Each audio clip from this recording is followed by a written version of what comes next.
Hello everyone, here again I am with a new problem of IIT Advanced 2023. This is based on chemical equilibrium.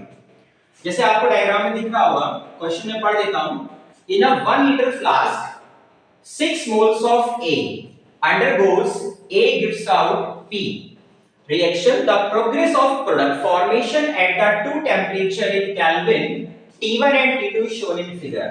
देखिए graph plot किया गया time versus concentration में दो temperature पर अलग अलग. एक ग्राफ आ रहा है ये वाला T1 और एक ग्राफ आ रहा है ये वाला T2 और यहाँ पर ये इक्विलिब्रियम वैल्यू दिखाई गई है 2 और 4. तो पूछा क्या है कि एक रिएक्शन है गैसियस रिएक्शन और अगर यहाँ पे T1 ट्वाइस टाइम्स T2 है तो जो delta G2 minus delta G1 है हम इसको ऐसे लिखेंगे RT2 नेचुरल लॉग x. और इस कंडीशन में हमें x की वैल्यू को फाइंड करना है.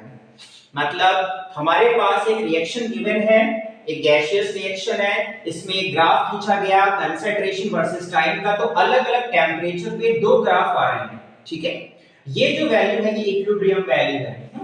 तो हमें क्या करना है, हमें यहाँ पे x की वैल्यू को फाइंड करना है. अगर दोनों गिब्स एनर्जी का डिफरेंस हम RT2 ln x के फॉर्म में लिखेंगे. तो जैसा प्रॉब्लम है उसके अकॉर्डिंग हमने इस रिएक्शन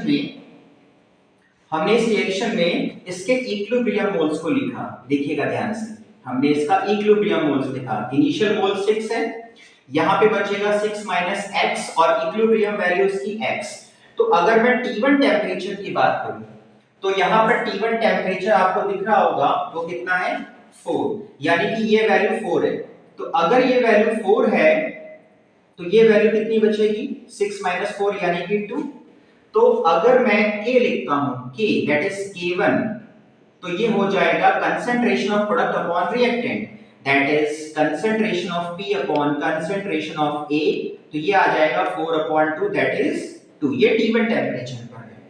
ऐसे ही मैं दोबारा से इस इक्विलिब्रियम के लिए T2 टेंपरेचर पर इक्विलिब्रियम मेंशन कर रहा हूं 6 0. ये इनिशियल मोल है. यहां पर हम देखेंगे तो 6 माइनस x और ये फिर से x आया. तो T2 टेंपरेचर पर x की जो इक्विलिब्रियम वैल्यू है वो 2 है, यानी कि ये वैल्यू क्या है 2. तो ये कितना बचेगा 4, यानी कि K2 निकालूंगा तो P upon A concentration 2 upon 4 यानी कि हाफ. अब मैंने देखा यहाँ पे delta G2 minus delta G1 है तो मैंने डेल्टा G2 निकाला. तो डेल्टा G2 आएगा minus RT natural log K2 और डेल्टा G1 क्या आएगा minus RT natural log K1. ये फॉर्मूला होता है RT नेचुरल लॉग K. अब जैसा डिफरेंस दिया है दोनों का डिफरेंस, तो this is minus RT natural log K2 की जगह क्या रखा है आपने, K2 हमारा आया है 1/2. तो 1/2 को रिवर्स करेंगे तो ये 2 हो जाएगा, है ना. लॉग रिवर्स करने पर negative negative positive minus delta G1. तो डेल्टा G1 देखेंगे कितना है दैट इज माइनस और minus plus RT natural log और K1 की वैल्यू है 2. ठीक, ये आपका T2 है, ये आपका T1 है. करेक्ट, ये डिफरेंस है और ये वैल्यू किसके बराबर आ रही है RT2 नेचुरल लॉग x के. अब यहाँ पे कंडीशन दी है T1 बराबर 2T2, तो यहाँ पे T1 की जगह मैं 2T2 रखूंगा. तो RT2 natural log 2 plus R2RT2 natural log 2 is equal to RT2 natural log x. अब ये हो गया 3RT2 natural log 2 is equal to RT2 natural log x.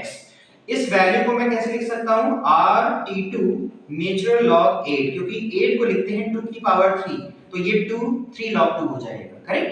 अब इसको इजीली कंपेयर करिए, तो जब इजीली कंपेयर करेंगे तो x की वैल्यू डायरेक्टली क्या आएगी 8.